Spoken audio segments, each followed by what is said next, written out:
What's up, carnivores? Zach here with American Smoke, and today we're gonna cook a delicious whole pork loin. This is not a pork tenderloin, this is a pork loin. It's a big, huge piece of meat that if you're looking to feed a bunch of people but not break the bank, this is the answer. And today we're gonna learn how to cook one. This one here is from Prairie Fresh.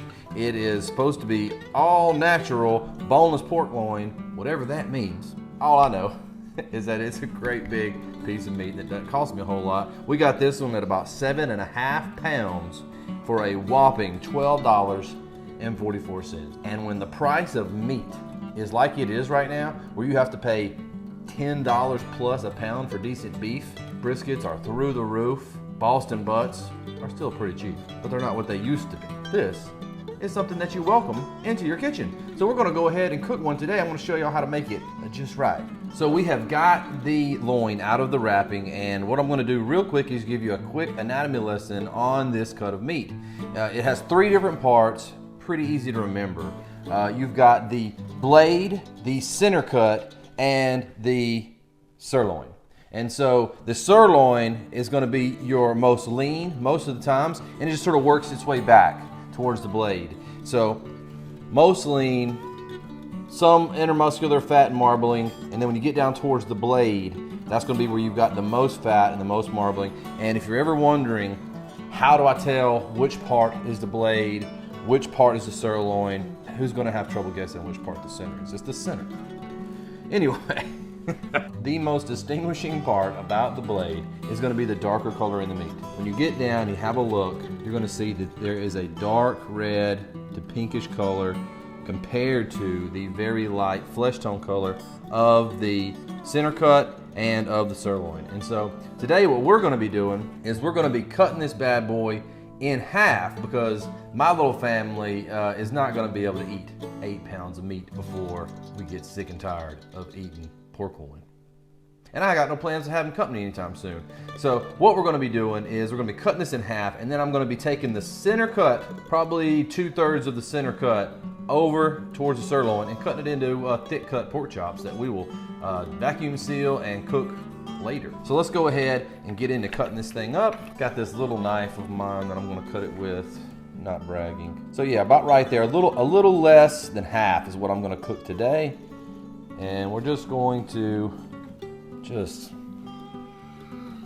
I don't know if y'all have watched my video where I did a unveiling of my new knife, but man, this thing is so sweet. This is the Dawstrong Shogun Series meat slicer, and it is just awesome. Now we've got 2 different pieces of meat, and this is the piece that we're going to be smoking for dinner tonight. You've got a little bit of a fat cap, and then the top gets a little lean. Depends on really how the butcher treated it. You can get a fat cap that runs all the way. And we're going to do some little, not deep cuts to open up the surface of the meat and allow a little bit of seasoning in there, and it's going to look really pretty. I'm going to turn it, and we are going to do a diagonal cut right across there. This is the first time doing this with my new knife. It's cutting a little deeper than I thought it was. That's scored and cut up, and so that's ready for seasoning now. I'm probably going to put just a little bit of olive oil on this, and then we'll put the seasoning on. And what we're going to do with this is we're going to cut it up into some chops. All we want to do is find about the 1.5 inch mark and just give it a pull through, just like that. That's going to be a nice chop with a good chunk of fat on the bottom, which is how I like mine.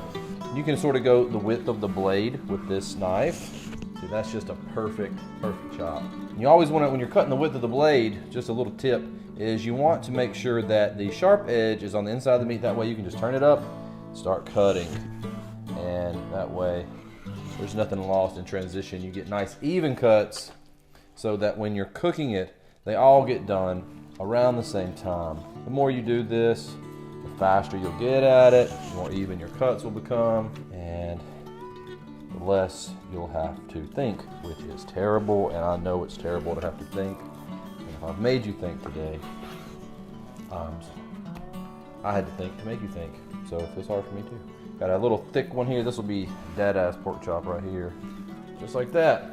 And we have got a nice stack of thick cut, center cut, and sirloin cut chops that we can freeze into packs of maybe, there's 4. So we'll have 1 pack of 4, 1 pack of 5, and that will be some good groceries at another later date.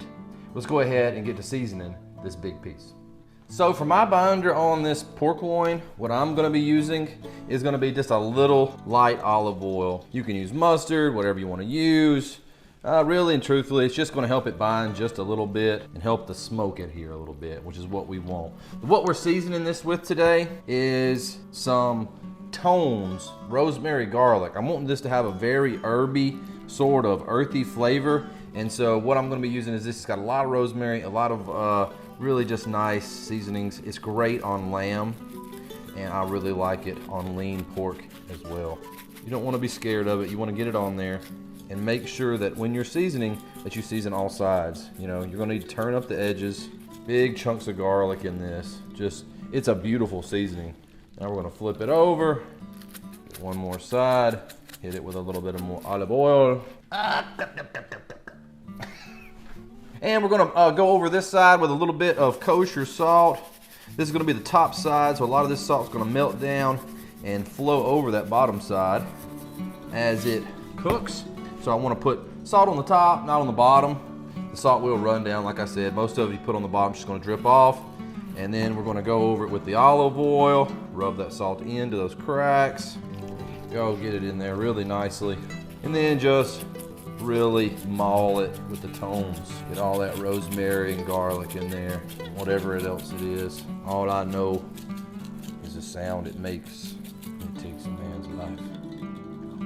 If y'all haven't seen Tropic Thunder, you got no idea what I'm talking about. But if you have, that was a great scene from that movie. All right, and so what we're gonna do is we're gonna let it bond to the meat for about 15 minutes. As we speak, I've got my smoker coming up to temp. We're gonna be cooking this today at 250 degrees. And I'm gonna be burning my smoke tube, burning apple wood pellets.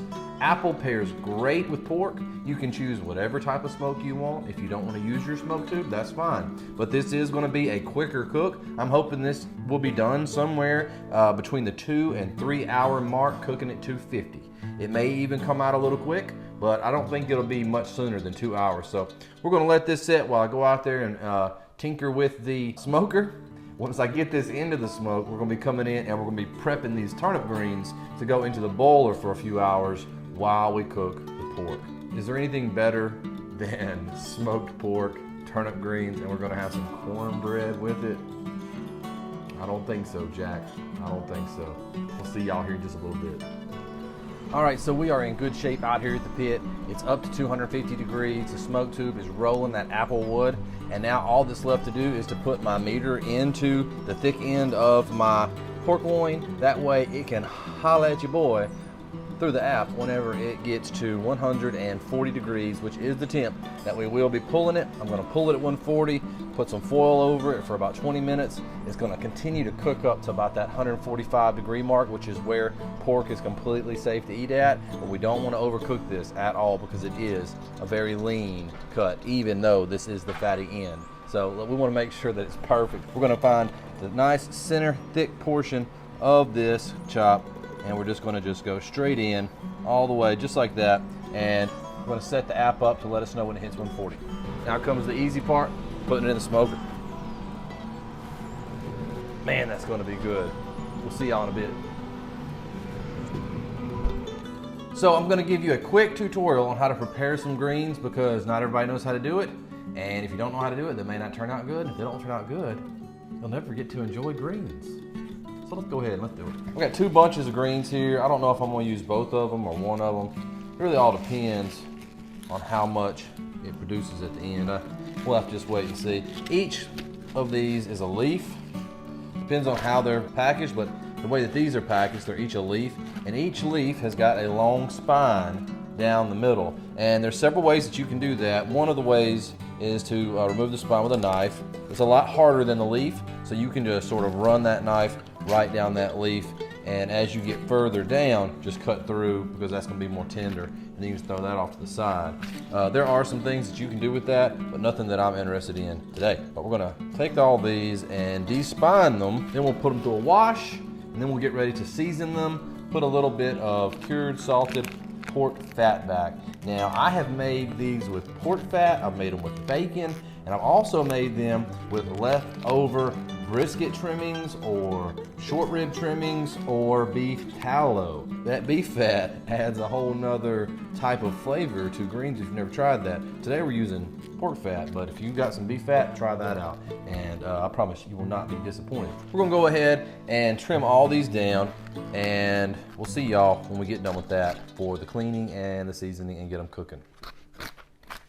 Sort of looking at what this has provided, I think that I am only going to prepare one of these today, and we'll put these in the fridge. And a little tip, you can put this down into a like a jar with some water in it, and these will keep a lot longer sitting down in some water than they will if you just throw them in the fridge. So make sure if you're gonna keep some greens for a while, throw them in some water. Who would have thunk it? Plants like water. Maybe that's why all my plants die. So once you've got your greens cut up, all you gotta do is either transfer them into the pot that you're gonna cook them in, or transfer them into the sink and give them a scrub. With this small amount, I'm just gonna put them in the pot because I'm just gonna fill it up with water. I'm gonna swirl them around a few times, dump the water out, fill it up with water, swirl it around a few times, dump the water out, and it'll be clean. Then we're gonna put more water in there with some secret ingredients, and then we'll just start a low boil.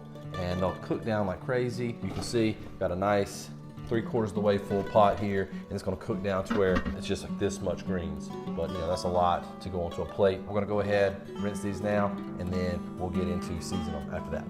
Next thing we're gonna do is we're gonna add in our pork fat. Now this is a salted fat, so it is gonna provide some salt itself. What I'm gonna do is I'm gonna get about 3 or 4 pieces of this. We're gonna say 3 pieces of this for this smaller batch. And what I'm gonna do is I'm gonna cut it into about 1-inch pieces, and we're gonna just kind of sprinkle that into the greens, and it's gonna provide a nice fatty, salty texture into your bite of your greens. Just dump it all in there, just like that. Next, we're gonna be adding in, just because I like to marry flavors a little bit, I am gonna be adding in just a little bit of this rosemary garlic into the mix, just to help it tie in what I've got onto that pork. Not a whole lot, maybe 1/2 teaspoon. After that, to add a little saltiness and a little extra kick of flavor into my greens, I'm going in with the Loin signature rub. This is one of their higher sodium rubs with about 400 milligrams of sodium, or about 20% of your daily volume that you're supposed to get per serving. So it's really gonna add to it as far as the salt flavor is concerned. That's also maybe 1/2 to a full tablespoon of that. And I'm gonna add just a little bit of olive oil in, just to add to that slick, smooth, velvety texture that we're hoping to achieve afterwards. You can add more salt if you want. I'm just probably gonna give it just a pinch of salt. We've got it whooped at this point. The Loin's is gonna add plenty of flavor into it. The greens come with their own robust flavor. All that is needed now is to fill it. My greens are up to about right here when they're fluffy, and I'm gonna fill this pot up to about right there with water. The reason I don't wanna fill it up above the greens is because I want those flavors to condense down. I don't want those flavors to be divided up into more water or more liquid. So I want to have a dense, condensed flavor in these greens, and that's how I'm gonna get it. So let's go ahead and add the water, we'll put it on the pot and get it rolling to a nice slow boil for the remainder of the time that the pork is gonna be cooking. All right, so the meter has alerted me that I have hit 141, 42 degrees, which is kind of where I want it so that we can pull it. We're gonna double check with the Thermopin 1 and make sure that the other end of the meat is where we want it to be. It looks glorious. We're just gonna get a little test in there. See, Thermopin's registering 143, which is exactly what the meter was saying. Down here on the end, it's gonna be a little bit warmer, a little hotter than I want it, so we need to get it out of there real quick. Let's put on our big thick gloves so we can grab it without any sort of worries.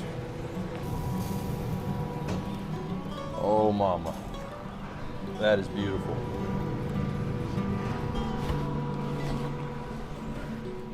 And so the last thing that I'm gonna do to this before I tin it is we're just gonna baste it with a little bit of melted butter, just to make it be a little bit more savory when you get that bite. It's gonna be just perfect. Man, this looks good. So we've had a 15, 16 minute rest time now, and we are ready to untint the gloriousness. I wish y'all could smell this. All right, so one thing that you do not want to do before you cut up your pork loin is forget to take out your meter. So let's go ahead and take that out now. Get that out, great tool, check that out. I'll have a link in the description below if you want to check that out. This is gonna be the center cut, and this is gonna be the blade end. And so what I'm gonna do is I'm gonna cut well, let's just go down to the center and see what's up with this thing.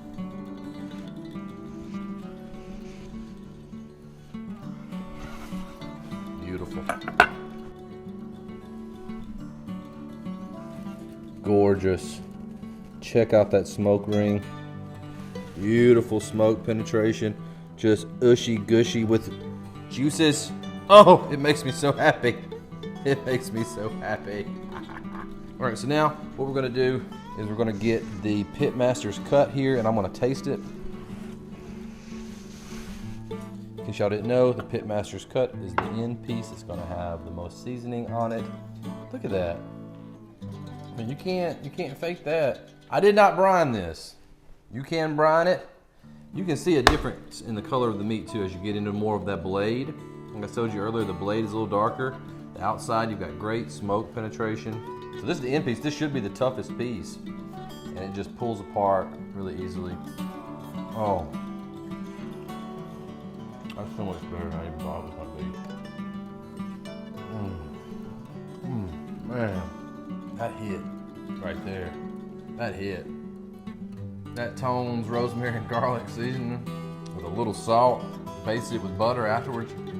Man, that tastes so good you just want to chew it slow, you know? Man, that's good. Y'all, if you have any questions, make sure that you let me know. We cooked this thing at 250 degrees for a little over 2 hours. I didn't touch it till I pulled it out. Basted it with butter, scored it a little bit before we cooked it and seasoned it, and it just turned out glorious. It turned out so good. I mean, it's just as moist and tender and flavorful as you could ask a leaner cut of pork to be. Thank y'all so much for sticking around to this point. If you have any questions, comments, let me know down below. If you're interested in any of the products that I use in this video, there will be links to all of that down below.